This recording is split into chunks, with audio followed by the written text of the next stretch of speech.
So I did a YouTube short last week where I basically broke down the path and the math to making $1 million net worth in small multifamily, right?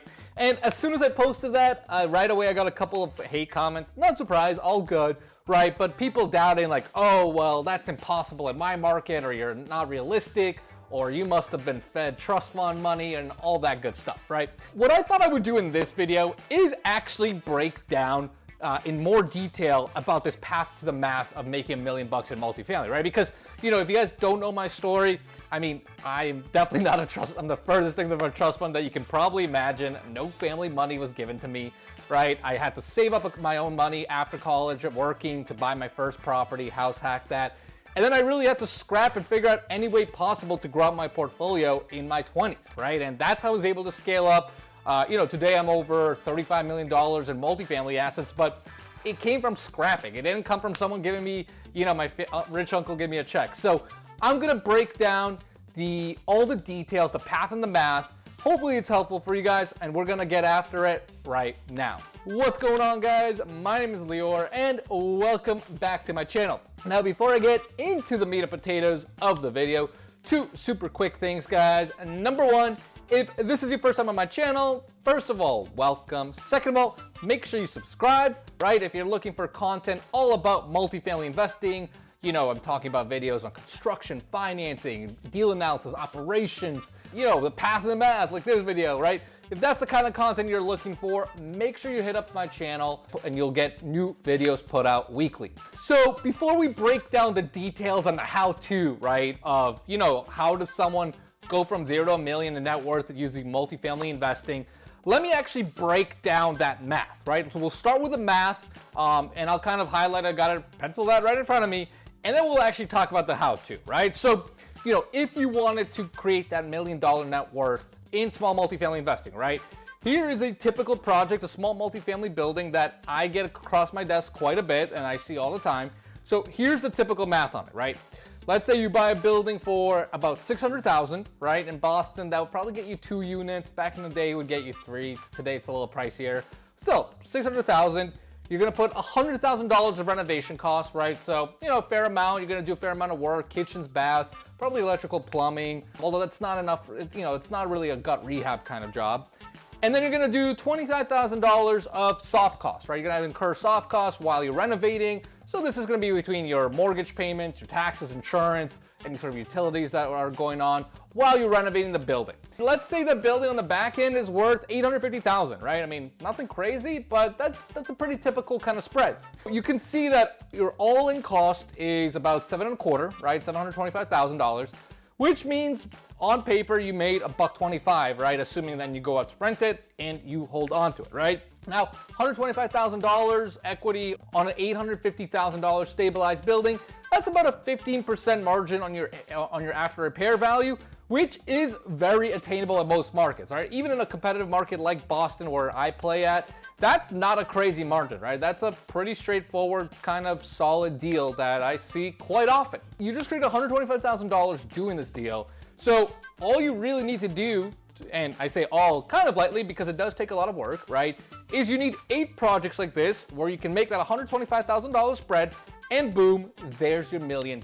Now, obviously that's very simplified, and you're probably, you know, if you're watching this, you're probably like, yeah, right, like, I can't do this and all that, and we're gonna break down all the steps and everything that's required, so hold on, don't type your hate comments in just yet. But that is the path, right? Like, that's the path of the math. If you're doing your numbers, you need to figure out how can I get 8 projects just like that to get me to $1 million. And again, I will say this, it is straightforward math, but it is not easy to accomplish, right? It takes a lot of perseverance, a lot of work, and we're gonna talk about that. Now that we kind of went through the math, let's actually go through the details of the steps and probably the biggest objections that you probably have, you know, watching this and in your back of your mind. I know the objections are already rolling in. So let's kind of tackle them right one by one. So the first question most people have is, well, do these deals even exist, right? You know, and the answer is, if you're gonna type that into my comments and already blast me for it, then you're probably right. But the reality is, this is a kind of a standard deal that I can find in my marketplace, right? And again, I will say it again, Boston is known to be one of the most competitive real estate markets in the country. Maybe the only one that's a little bit more competitive is New York or Los Angeles. So maybe we're in the top 3. So, chances are your market's probably not as competitive, right? But I can find these kinds of deals here. And, you might ask, well, where do you find these deals? So, of course, you can make contacts with brokers and wholesalers to try to get off-market deals, right?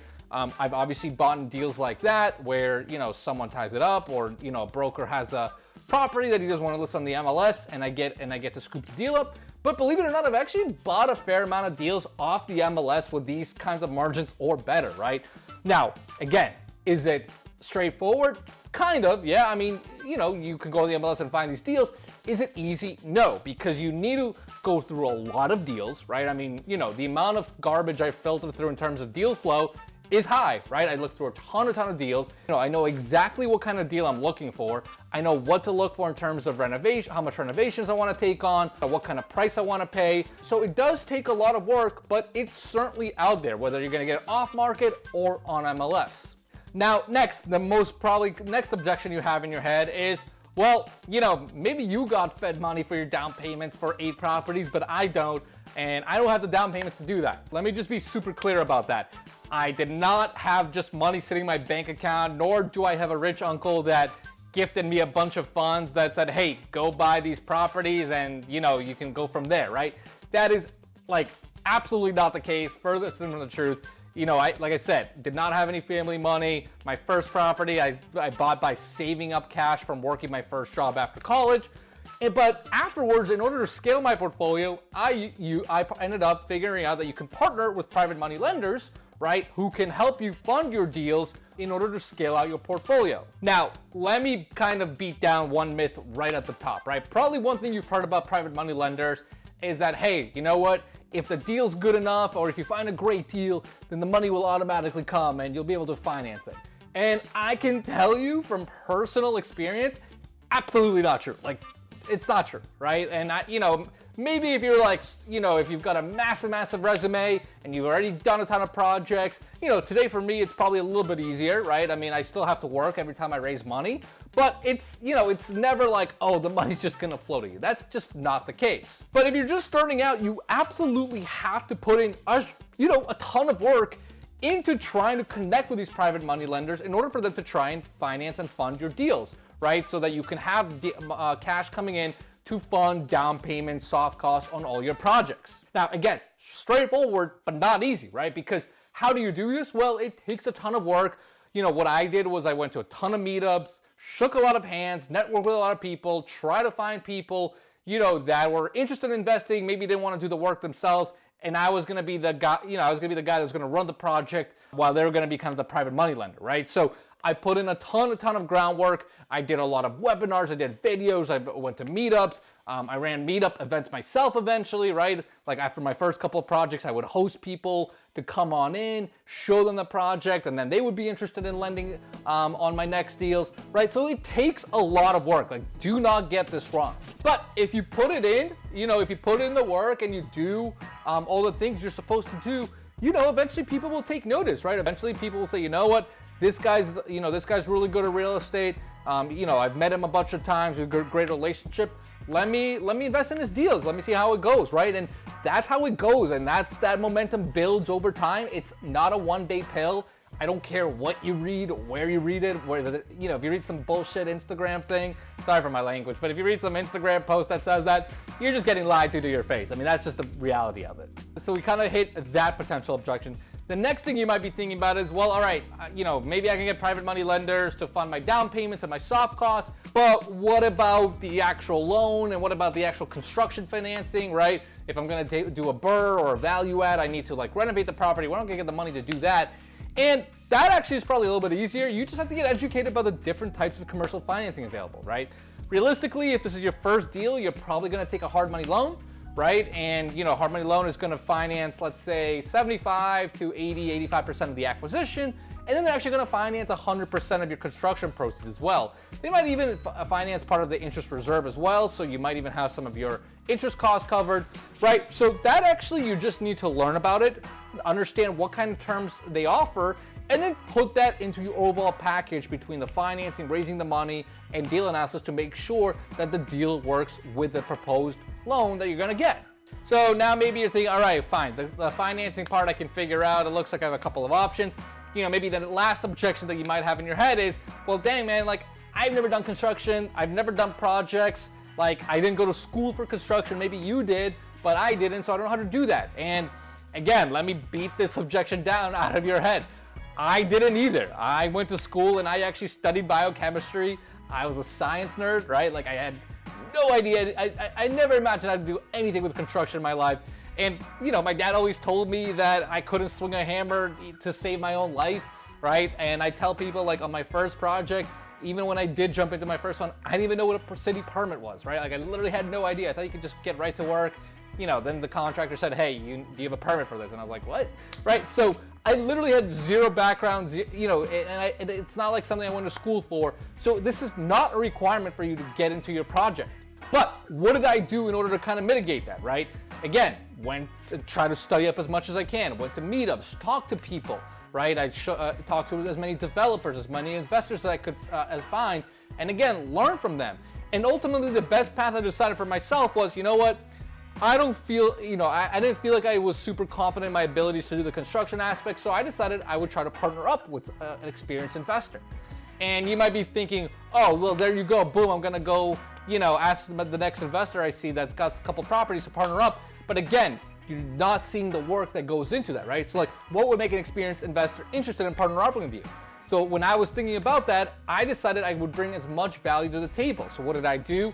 I was really good at cold calling, so I cold called a bunch of properties over the span of many months, not like a couple of days, like over months, developed a pipeline.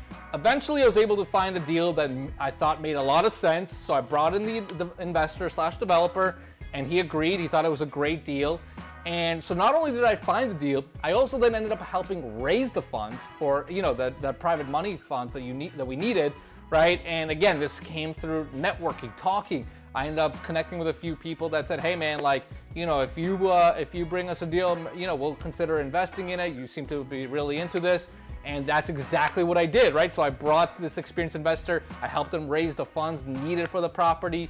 And then I also I offered to run logistics, right? I offered to be on the ground, you know, meet contractors on site, meet shipments on site. So I did not only found the deal, I helped them raise the money for the deal, and then I helped them with all the logistics required, right? So, you know, if you're gonna go down the partnering route, it's a great route, but again, you gotta figure out how to provide value to that. But either way, you gotta figure out it either by yourself, you need to figure out how do I learn about construction, whether it's, you know, networking or taking a course. Maybe you're gonna partner up to learn from someone, but then you gotta think, how do I provide them the value, right? But you gotta get really, really good at this. So you can see all of those 4 things I just went through, right? Those are all objections you might have screamed at me at the start of the video saying like, I don't have this, I can't do this. And I just brought you very reasonable solutions that I did myself, right? I mean, I can only talk from my experience. That's 100% what I did, and it worked, right? Now again, is it straightforward? Yeah, I mean, it's right there for you. You see exactly what I did. Is it easy? Hell no, right? It is a pain, it's a grind, it takes a lot of work, it takes a lot of rejection. But if you're passionate about this, you can get it done. And you know, if you do learn all these things, if you can get all these pieces together, again, you kind of see the path in the math, right? You see the path to how people become millionaires in real estate. It's not rocket science, you just gotta do the work. So hopefully that's helpful, guys. If you have any questions about any of this, make sure you put them in the comments below, and I will definitely help you out.